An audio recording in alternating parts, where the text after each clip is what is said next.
podcast for curious mind.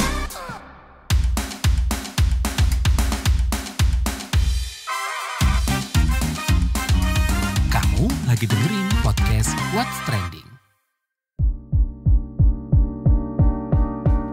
Halo semuanya, balik lagi di What's Trending edisi khusus yang hadir setiap Jumat bareng aku, Lea Vanessa. Kali ini Lea mau ngomongin soal mudik lebaran zero accident. Gimana nih, udah pada packing belum yang berencana mudik lebaran? Nah, kalau diperkirakan ya, puncak mudik lebaran itu akan terjadi mulai hari ini nih, tanggal 5 sampai 8 April 2024. Kira-kira kalian nih mudiknya mau naik apa dan lewat jalur mana? Kayaknya dua hal itu mesti dipersiapkan dengan baik ya. Karena mudik tanpa perencanaan bisa jadi nih hasilnya kurang perfect. Akibatnya juga bisa macam-macam seperti barang bawaan ketinggalan, fisik kurang fit, kendaraan yang tidak layak jalan, kena macet hingga amit-amit nih ya kecelakaan. Ya meskipun kalau soal macet ya nggak terelakkan gitu ya. Nah tapi mudah-mudahan ya semua orang yang akan mudik lebaran kali ini dijauhkan dari kecelakaan lalu lintas. Amin. Apalagi kondisi jalanannya bisa dipastikan bakalan crowded nih karena ya masa-masa mudik ya. Nah ada satu penyebabnya juga nih yaitu kenaikan pemudik tahun ini yang mencapai lebih dari 50% dibandingkan tahun lalu. Terhadap situasi ini berikut imbauan Presiden Joko Widodo. Mudik tahun ini adalah mudik yang akan sangat besar sekali. Kenaikannya 56% dibanding tahun yang lalu. Total yang akan mudik 190 juta pemudik tahun ini. Kurang lebih ini dari survei. Oleh sebab itu saya menghimbau, mengajak masyarakat untuk mudik lebih awal. Kalau tidak, keluarganya dulu yang diberangkatkan untuk mudik. Agar mudik kita tahun ini semuanya berada pada posisi yang nyaman. Karena sekali lagi, jumlahnya bukan jumlah yang sedikit. 190 juta itu bukan jumlah yang kecil. Kenaikannya 56%, gede banget. Nah, ini artinya perlu banget nih persiapan untuk menekan angka kecelakaan pemudik menjadi zero accident di Lebaran 2024. Dan para pemudik perlu tahu beberapa taktik mudik yang aman dan terhindar dari kecelakaan. Apa aja? Kita mau bahas ini bareng News Editor KBR Wahyu Setiawan usai jeda. Suka galau ketinggalan berita di tongkrongan? Iya. Penasaran sama trending topik sepekan tapi bingung kudu ngapain? Iya. Makanya dengerin FOMO Sapiens dari KBR Prime setiap Jumat. Iya. Jalan pintas yang gak bakal bikin kamu ketinggalan berita atau peristiwa di sekitar kamu. Bareng Eki Priagung dan Aika. No more fear of missing out, peeps. Kamu lagi dengerin podcast What's Trending. Balik lagi di What's Trending edisi khusus setiap Jumat. Topik kita kali ini mudik lebaran zero accident. Saya udah bareng News Editor KBR nih, Wahyu Setiawan. Wahyu, mau nanya dong soal mudik nih. Bakal mudik kemana dan naik apa nih tahun ini? Iya, mudik. Tahun ini saya mudik ke dua tempat ya, Le. Oke. Jawa semuanya, Pekalongan dan Gunung Kidul di Yogyakarta. Dan naik mobil, nyetir sendiri. Wah, udah siap macet-macetan belum nih Mas Wahyu? Ya pasti harus dipersiapkan ya, macet itu pasti. Ya mungkin sih akan macet ya dan padat. Karena kebetulan saya juga akan mudik di puncaknya ya. Oh, berarti di hari ini gitu nanti ya? Ya di puncak mudik lah yang diprediksi oleh pemerintah. Oke, 5-8 tadi ya. Nah, Wahyu ngomongin soal persiapan nih. Biasanya tuh kalau kamu mau mudik, persiapannya tuh gimana plannya supaya mudiknya tuh tetap lancar dan selamat gitu ya sampai tujuan? Kalau diri sendiri pasti jangan sakit pertama itu ya. Jadi seminggu atau mungkin 2 minggu sebelum mudik itu banyak minum vitamin, istirahat yang cukup, makanan yang bergizi juga, minum yang banyak dan nggak stres itu sih. Kalau kendaraan ya juga dicek ya. Kalau 2 minggu sebelum biasanya saya servis semua, saya cek semua. Jadi biar selain fisiknya aman juga kendaraan itu tumpangi juga aman. Jadi selamat sampai tujuan. Oke, keren. Jadi dari fisik kendaraan sampai ke mental juga dipersiapin ya. Nah, ngomongin soal memantau arus nih. Kan tiap lebaran tuh pasti ada skema pengaturannya ya Wahyu. Selain untuk mengantisipasi macet yang pastinya juga untuk mencegah kecelakaan di jalan raya gitu Wahyu. Nah, kalau dari polisi atau Polri nih biasanya ada operasi ketupat Wahyu. Kalau tahun ini gimana nih Wahyu memantaunya? Ya, operasi ketupat memang rutin digelar ya setiap musim mudik Lebaran. Jadi juru bicara Mabes Polri, Truno Yudo Wisnu Andiko, mengatakan operasi ini akan dilaksanakan selama 13 hari lah. Dimulai sejak 4 April sampai nanti 16 April 2024. Selama operasi ini atau selama arus mudik nanti, polisi sudah mempersiapkan beberapa skema rekayasa lalu lintas lah. Ada penerapan ganjil genap, kemudian kontraflow, dan ada one way ya. Jadi akan diterapkan di beberapa titik ruas jalan yang dinilai akan menimbulkan kepadatan.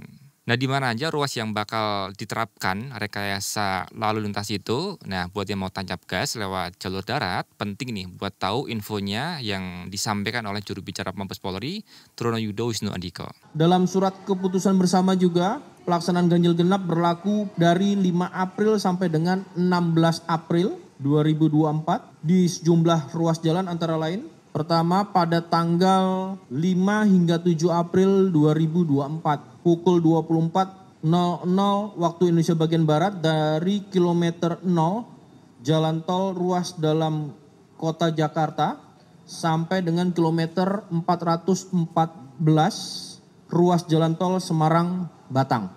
Yang kedua, pada 8 April 2024 pukul 8.00 waktu Indonesia bagian Barat hingga 24.00 waktu Indonesia bagian Barat dari kilometer 0 jalan-jalan tol ruas dalam kota Jakarta sampai dengan kilometer 414 ruas jalan tol Semarang Batang.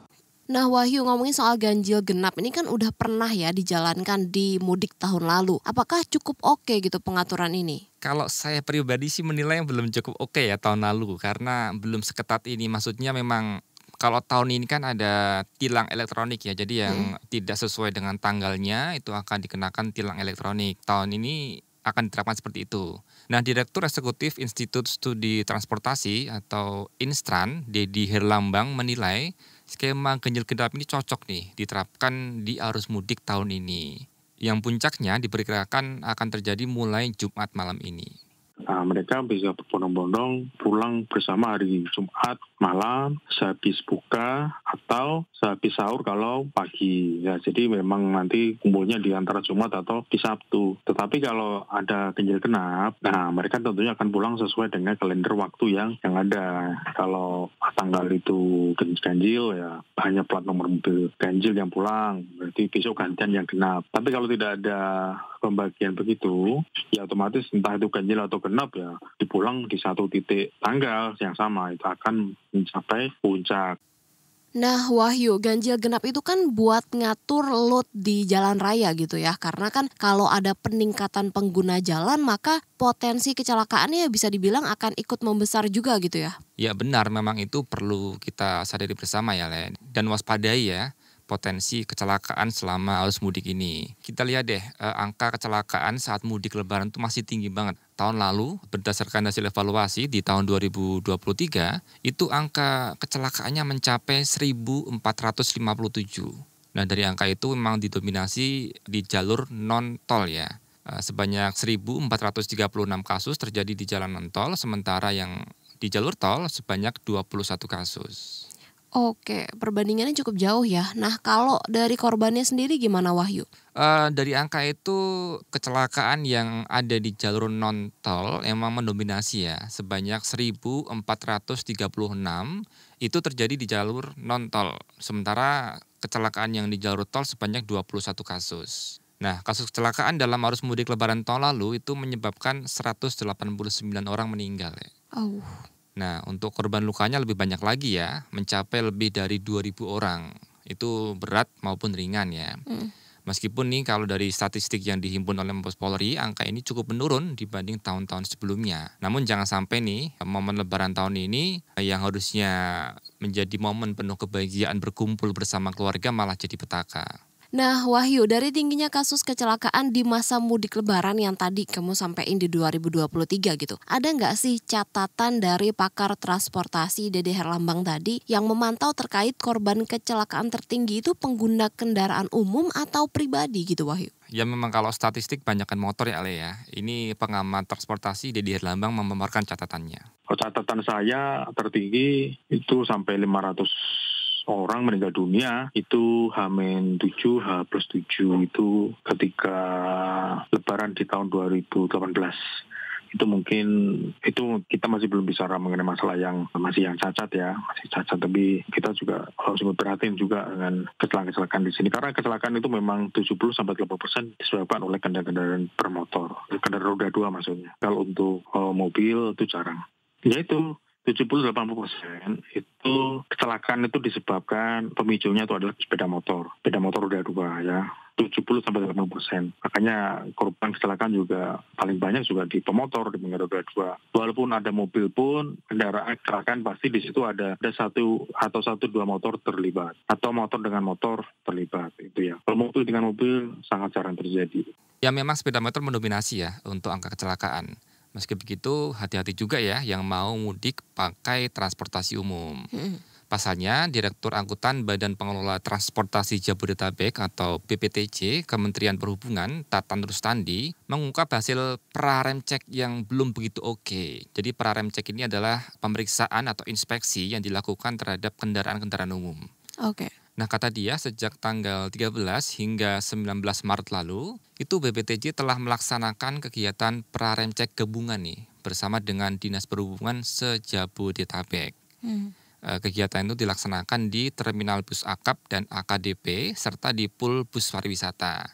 Nah, hasilnya dari 927 kendaraan, lebih dari separuhnya itu dinyatakan tidak layak jalan, Le. Oke. Sebagian besar yang tidak layak jalan itu disebabkan karena masalah teknis ya, seperti lampu yang mati serta kondisi ban yang sudah gundul ya. Jadi itu sangat membahayakan jika digunakan. Nah, BPTJ telah menindaklanjuti dengan mengirimkan surat teguran kepada para operator supaya kendaraan yang kondisinya tidak layak jalan supaya segera diperbaiki, dan jika enggak akan dilarang beroperasi atau tidak akan ada pemberangkatan ya selama masa mudik dan sampai selesai perbaikan atau telah memenuhi syarat layak jalan itu. Oke. Lantas apa nih yang bisa masyarakat lakukan untuk menjaga keselamatan diri saat mudik nanti? Kita akan kembali untuk membahasnya usai jeda. Lu nyari apa sih? Sibuk amat dari tadi. Duit gue nih hilang, padahal udah dimasukin dompet. Ada tuyul kali ya? Hus, jangan asal lo ya. Bukannya tadi lo jajan kopi, ikut PO seblak, sama nitip gorengan ya? Hah? Masa? Kok bisa gak sadar ya? Bocor alus tuh, lo kudu disiplin keuangan makanya. Dengerin deh Uang Bicara, podcast dari KBR Prime yang ngebahas soal ekonomi dan literasi keuangan. Cocok banget buat anak muda kayak kita. Nah, sama nih kayak dengan self reward. Lo dengerin di mana? Di kbrprime.id. Oke deh, gue dengerin. Tapi jajan kopi sore ini gue pinjam lo dulu ya. Astaga. Uang Bicara, menavigasi kamu supaya tetap cuan dari KBR Prime. Kamu lagi dengerin podcast What's Trending. Balik lagi di What's Trending edisi khusus setiap Jumat. Topik kita kali ini mudik lebaran zero accident. Humas Polri Trunoyudo Wisnu Andiko punya pesan buat para pemudik agar terhindar dari musibah kecelakaan lalu lintas. Selain itu, Polri juga menghimbau kepada seluruh masyarakat yang nantinya akan melakukan mudik Lebaran 2024 untuk memeriksa terlebih dahulu keadaan kendaraan dan fisik Anda agar selamat sampai tujuan dan balik mudik Lebaran 2024 dalam keadaan selamat. Dan terutama juga kami menghimbau agar tidak menggunakan ketika mudik kendaraan roda 2 ya, karena tentunya berpotensi kerawanan terhadap kecelakaan yang mengakibatkan luka maupun meninggal dunia juga didominasi dengan kendaraan roda 2 dengan jarak tempuh yang sangat jauh. Nah, soal imbauan untuk tidak menggunakan kendaraan roda 2 ketika mudik jarak jauh nih Wahyu. Sesuai nggak sih dengan catatan pengamat transportasi tadi, Dede Herlambang? Ya, sesuai pasti ya. Jadi pengamat transportasi Dede Herlambang itu bahkan mengusulkan ya larang saja ya supaya selamat semua. Jadi para pemudik juga terhindar dari bahaya saat mudik. Oke, dia menganggap kalau cuma sekedar himbauan itu kurang efektif gitu ya, jadi mendingan dilarang sekalian gitu. Iya, menurut dia seperti itu. Makanya justru kita sarankan khusus untuk mudik yang menggunakan motor, itu memang harusnya memang dilarang. sudah tidak dihimbau untuk jalan mudik menggunakan motor, tapi dilarang. Apalagi, maka saya bilang untuk mengendarai motor tuh masih paling nyaman, paling enak itu ya. Itu kira-kira ya maksimal 2 jam. Nah 2 jam itu kira-kira equal kira-kira 100 kilo. Nah saran saya pada pemerintah dan juga semua stakeholder ya, mungkin juga ya, pemerintah di Kementerian Perhubungan Darat misalnya, mulai ada kajian larangan untuk sepeda motor. Karena juga pemerintah kan juga sudah memberikan fasilitas mudik gratis dan juga motor-motor gratis untuk mudik. Itu harusnya memang harus dimanfaatkan. Jangan sampai masyarakat seperti saya bilang tadi, saya sampaikan bahwa banyak cedera atau banyak kecelakaan karena disebabkan oleh pemicunya oleh kendaraan roda 2. Itu makanya untuk mudik di atas 100 kilo misalnya itu sudah mulai dilarang lah. Jadi kalau kita ke Bogor itu masih bisa lah. Tapi kalau sudah sampai Cirebon, sampai Semarang, apalagi sampai Jogja menggunakan motor, nah itu yang seharusnya kita sama miris ya, mereka mudikkan motor sampai jalan sampai 400 atau 500 kilo, 600 kilo menggunakan motor. Walaupun istirahat, tapi istirahatnya kan tidak normal. Istirahat hanya di istirahat jalan, mungkin tidak istirahat hanya di masjid, di musola, hanya tidur setengah jam, 1 jam lalu berangkat lagi. Itu kan istirahatnya kan tidak normal, seperti itu. Ya, ketimbang menggunakan sepeda motor sih baiknya memang memanfaatkan fasilitas mudik gratis ya.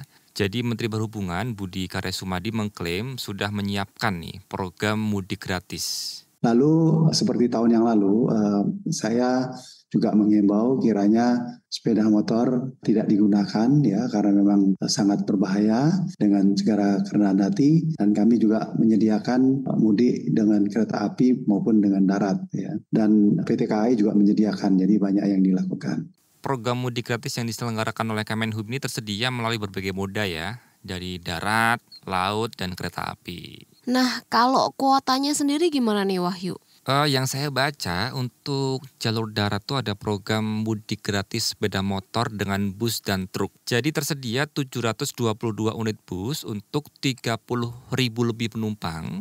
Sedangkan ada juga 30 unit truk untuk 900 unit sepeda motor. Jadi ini mereka mudik, motornya juga bisa diangkut. Oke. Kemudian untuk jalur laut ada juga program mudik gratis sepeda motor dengan kapal laut. Ini kuotanya 9.800 penumpang dan 4.800 unit sepeda motor. Ada lagi program mudik gratis sepeda motor dengan kereta api dengan kuota 28 ribuan penumpang dan ada 12 ribuan unit sepeda motor yang bisa diangkut. Nah, program-program tadi bisa nggak nih Wahyu untuk mengurangi pemudik roda 2? Sebetulnya tujuannya itu ya, Le. Sayangnya masih ada nih banyak pemudik yang menggunakan sepeda roda 2 ya. Kita ambil contoh nih, di Jawa Barat masih ada 5,5 juta pemudik yang menggunakan roda 2 meskipun sudah ada imbauan nih untuk nggak menggunakan sepeda motor.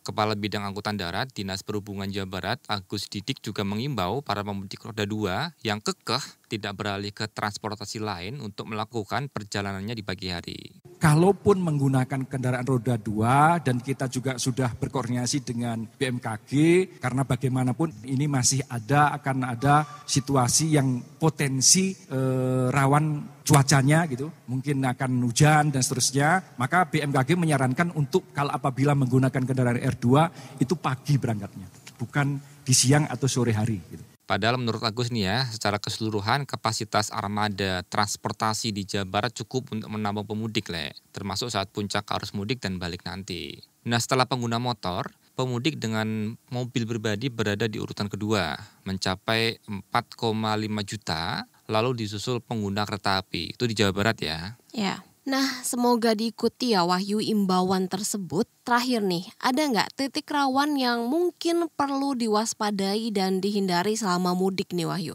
Ada banyak ya ini, ratusan kalau Polri memetakannya ya. Jadi memang pemudik ini diharap ekstra hati-hati lah ya, terhadap titik-titik rawan kecelakaan. Kepala Korps Lalu Lintas Polri, Aan Suhanan, menyebut pada KM atau kilometer 188 gerbang tol Palimanan itu sebagai titik krusial yang masih sering terjadi kecelakaan dan masih menjadi perhatian pada saat arus mudik dan balik lebaran. Nah, beberapa titik rawan kecelakaan lain pada jalur mudik 2024 di Jawa Barat ada beberapa nih, coba saya sebutkan ya.